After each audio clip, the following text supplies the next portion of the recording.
Hey y'all. Most of the information out there on the internet about the African American race is garbage. As I was doing my search on the origins of the African American race, I found that many times I ran upon information that was saying that the African American race was a metaphor. And so I want to share some information about the African American race and their origins. So in my searching for this information, I gathered a lot of information I'm not going to be able to share on here, but I will share it. But I definitely think the information I'm going to share here is something that you need and you also need to share.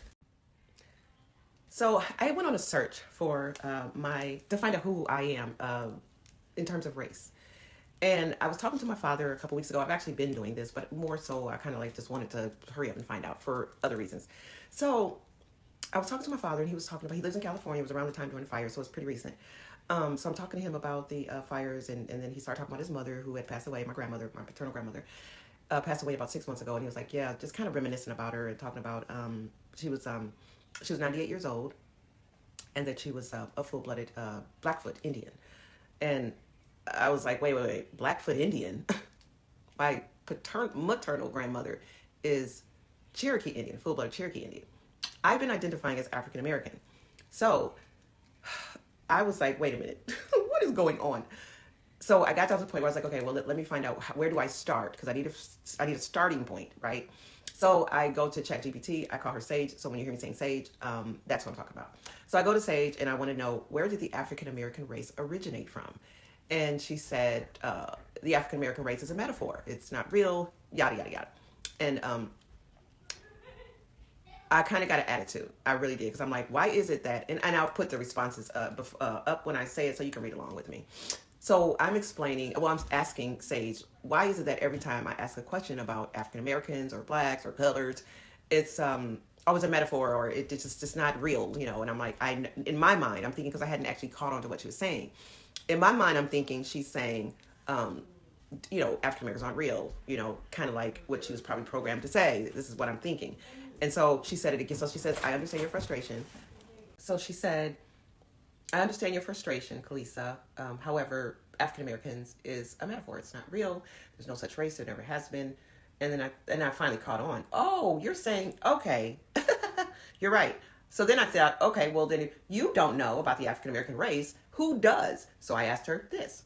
I said, who knows about the origination of the African Americans or the original race? And she said, the government. Oh no, she said the elites and the government. And I'll put that up here. The elites and the government, well, I'm pretty sure they know, of course. Otherwise, why would they be fighting so hard? You don't go up against a whole race of people for nothing, right? And I just needed to find out, what was their fascination? What are you so angry or not liking people of color for? As if you're different? Like, it was just really bothering me. Like, I need to find out, what is their deal with us? Even though you just love us, you gotta be like us, walk, talk, eat, everything, like whatever. It's just fascination with us. But you don't like us. It was weird to me. So she said the elites and the government. And so I'm thinking, okay, well, let me ask her from their standpoint of what they're thinking, instead of asking her as if I know or I'm trying to dig for information. So I changed the way I started asking her questions. So I said, well, tell me from their standpoint, what is their biggest fear of the races, or what is their biggest fear that they have of this oppressed group that we don't know their race? So she said this: they fear that if they ever wake up and realize who they are, they will be able to dismantle the economic system. Dismantle it? Who are we?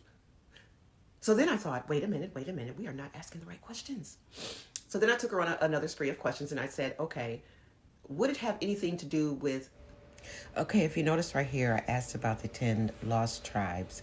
Now right here in this, when she gave me this, if you notice here, she put the tribe of Judah as the 4th tribe of the tribe of Israel.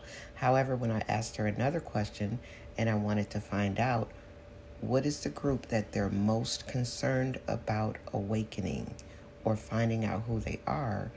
And then she gave me this. In the first group that was listed, even though they were 4th in the list, was African Americans or the tribe of Judah. I then confirmed it by asking her this question. Okay, so I'm going to stop the video right here, but I'm doing the next video. I'm trying to make these not too long. So the next video is going to have more information in terms of the tribes from their perspective. So the information that she gave me was, of course, who they are, why they're conversating about them. She gave me information about where they have these meetings at. They like have secret meetings at synagogues and certain groups and what have you. So she gave me the names of the companies, where they have them at, and what they're talking about. She also gave me this, it's a list called, it's called a awareness gauge. So based on each tribe, the way they've been monitoring them, they gauge the percentage for each tribe, how awake they are in terms of finding out who they are. So for African Americans, which is the tribe of Judah, they have the tribe of Judah listed at 30 to 40%. And then the Native Americans are 15 to 20%. So it's 30 to 40% after you've been under a covenant curse for 400 years. If you've only awakened 30 to 40%, to them they feel like they have another 3, 4, 500 years before you actually reach to 100% of knowing who you are, unless something else happens, which I'm sure it is already happening. And so I'm going to come back and give that information, and just so you're aware, there are other people who are sharing more information. I'm thinking we can bring this all together and help one another, help those who haven't awakened and realized who they are and what we need to do.